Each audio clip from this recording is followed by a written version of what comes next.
At the beginning of March, we published the sad news that because of the war in Ukraine and Russian aggression, the biggest transport aircraft worldwide, the AN-225, the Maria, was completely destroyed nearby the capital of Ukraine.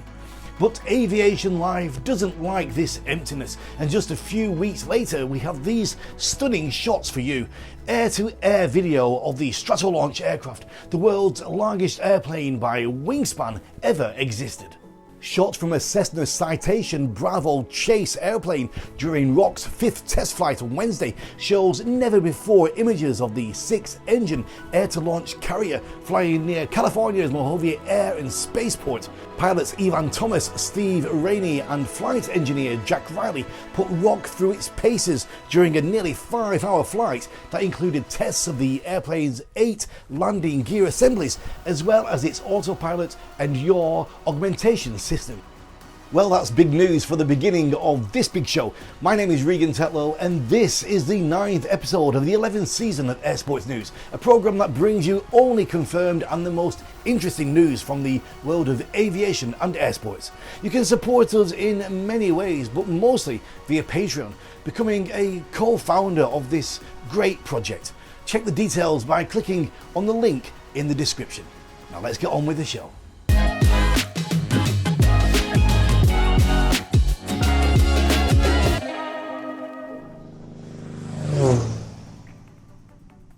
As always, to start, and at first we move on to the actual airsports competitions that are happening around the world, because we're just in the middle of the Great British Aerotour Revival event organised in Corby, UK. 52 pilots in 3 classes are competing right now over the Deanthorpe Airfield, which offers a great cost-effective facility with everything needed to run a great event. The event includes rigid class, flex wing and sport classes. After 2 tasks, with the second very long task exceeding 100 kilometres, British pilot Paul Harvey is in the lead in the overall classification. Before second place, Ricardo Marques de Costa from Portugal, and third, Nabil Almond from Great Britain. Last week we talked quite a lot about involving younger pilots in the hot air ballooning world, and today we have more news that the young generation is actually very active in this sport. Take a look. The application for the 20th International Youth Camp is out. This year's IYC will take place at a new location in the Czech Republic, which will be the Velká Dění city. The event, which will take place between the 27th of July and the 3rd of August, is dedicated for pilots between 16 and 27 years of age. During this event, everyone can improve their skills, meet other balloon enthusiasts, share experience and stories, plus become a part of the IYC family. As always in this sport, flights are scheduled between 6 AM and 9 AM and after 6 PM until 9 PM. And the second Air Sports invitation comes from Finland, where the first round of the Finnish Open Paragliding Cross Country League will start on June the 12th. The event will take place until the 18th of June at Jami Airfield. The competition is highly recommended for pilots who are interested to start flying in competitions. The launch method is by towing, and towing training cannot be given at the site prior to the event. Jami is one of the most traditional leisure aviation aerodromes in Finland. Headquarters and accommodation is located at the airport, with a restaurant and camping also nearby. Landscapes include lakes, agriculture and lots of forest. Registration is open on the civilcomps.org website. As a camera flyer for Arizona Airspeed for 4 years and a canopy piloting competitor, my first special guest is a pile of medals from both national and international events. He's also an FAI senior rigger and a USPA AFF instructor. He's super focused while in the zone, but also takes the time to share his knowledge and help others, which his peers really appreciate. Let's chat with the amazing Justin Price. It's good to see you. Good to see you. You're just back from, where were you? What was the event? Skydive Paraclete XP for a swoop league meet, an FLCPA meet number 3 for the season. Usually I have 2 goals going into those, like jump a bunch and get a tan. Not so much of either of those at this trip. Why no tan? Weather, man. East Coast. So what are you doing down in Arizona now? You're based there, or what's going on? Yeah, man. I call Skydive Arizona my home drop zone, and it's funny though. Man, I was hanging out with Greg Windmiller, and we were just talking a little bit, and he travels quite a bit as well for work, and sometimes we get back to our home drop zone, and we see young jumpers, and hey, what's up, man? Where are you from? Like, where's your home DZ? And they're like, Skydive Arizona, and I'm like, oh my God, I feel like a stranger here because I'm gone so much, new people coming in, not really, especially at a bigger drop zone, but so just traveling a bit for work and for competitions, and when I'm here, just trying to train. We got that new pond. We had a world meet coming up here, so yes. You started jumping. Did you know you were going to go into competition? Did you have that kind of competition mentality about you? Yeah, man. I'm a competitor. And I've grown as a competitor, and I think kind of where I'm at, man. Hell, I think I've been doing canopy competitions for maybe 12 years or something. The whole conversation with Justin is now available on our Air Sports Promotion YouTube channel. If you want to see more interviews and more news in this program, you can easily support us by clicking on the Patreon link in the description below. It's easy, it's cheap, and it helps us a lot to continue to do our job. And now two interesting news items come from the two biggest drone racing leagues, the Drones Champions League and the Drone Racing League. Let's check this out. With some fantastic pilots back from last year and some new faces, the DCL Women's Cup was set to be exciting, and it didn't disappoint. A new elimination format does not allow for any mistakes, and those that made mistakes paid dearly. DCL have released a nice recap of the first race of 2022, which marks the second year of the DCL Women's Cup. Also, guys in the Drone Racing League turn on their racing mode in their gears. They were fighting in the first sim race of the 21-22 DRL season, set on the Agoran track platform. Just watch how exciting these races are for the best pilots in the world. Amari will get the win. I don't want to play with you guys anymore. If you are ever looking for a nice present from your mum, you can copy the idea of Tuck It Got, one of the most crazy US paramotor pilots out there.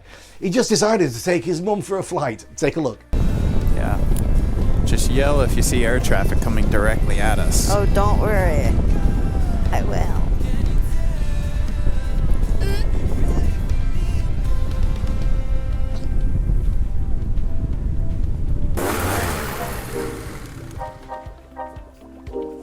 Oh no! We're going backwards! Help! Help!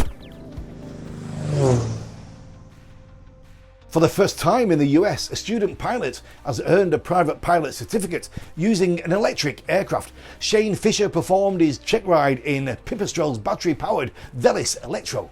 The two-seat trainer is the world's first electric-powered airplane to receive a type certificate. It was certified by ASA in 2020, but in the US, it operates under light sport experimental aircraft rules.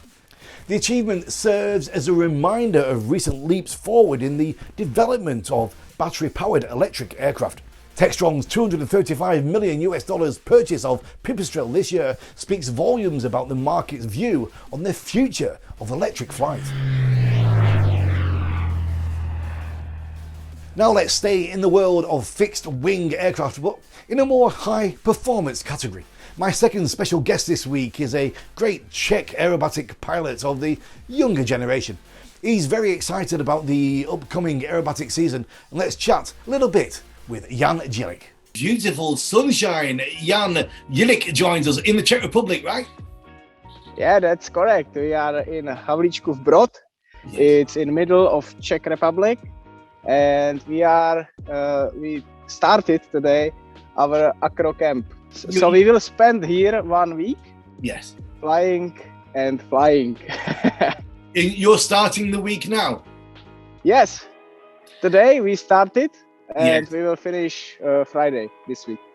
As Lucas mentioned it in previous interview, this is almost new extra 330 SC. So it's ultimate aerobatic competitor, and we can see that's equipped with 4-blade propeller, and here down we have a silencer, so we can fly more airfield than without it due to noise. And Jan, you're an aircraft engineer. Yes, that's my work. I studied university for aircraft design. With my friend, I have a company, Future Vehicles. Yes. And we have an engineering team and 3 mechanics to build, let's say, ultralights can be produced like prototypes, but we are more focused on engineering. If you enjoy this and you want us to stay online with interviews and air sports content, please support us via the Patreon by clicking the link in the description below. But also click like and share and subscribe to our content as well. Thanks a lot. There are definitely a few places where neither helicopter or planes should or can fly. For example, flying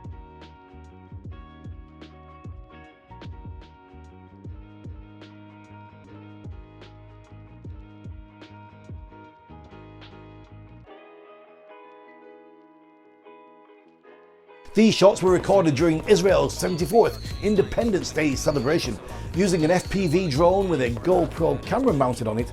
Spectacular flight, no fear, and a big risk that drones can be hit by debris make this video so spectacular to watch. Wow! Okay, so now let's celebrate big dates and events from the history of aviation in our Hall of Fame section.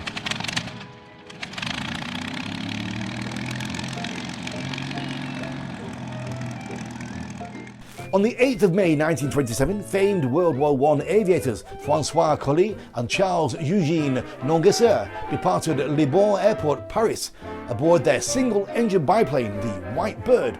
Their destination was New York City, non-stop across the Atlantic Ocean.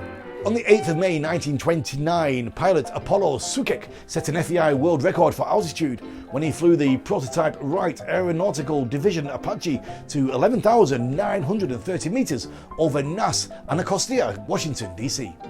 On the 9th of May 1926, Commander Richard Evelyn Byrd Jr. and Floyd Bennett departed Spitsbergen in their Svalbard archipelago, Norway, on a round-trip flight to the North Pole. The aircraft was a Fokker F-8 3-engine high-wing monoplane. On the 9th of May 1932, Captain Albert Hengenberger flew the very first solo instrument approach and landing using a system which he had developed. The system used a series of non-directional radio beacons and marker beacons on the ground. We're getting closer to the end of Air Sports News 11th season. That's it for today. Please don't forget that you can easily support our work by clicking like and shares and also giving a donation via the Patreon website. We appreciate all forms of your support and we thank you so much. I'm leaving you with great footage from speed flying pilot Sean Green, who tested his wing in Tasmania just a few days ago. As always, stay safe guys and keep your eyes on the skies.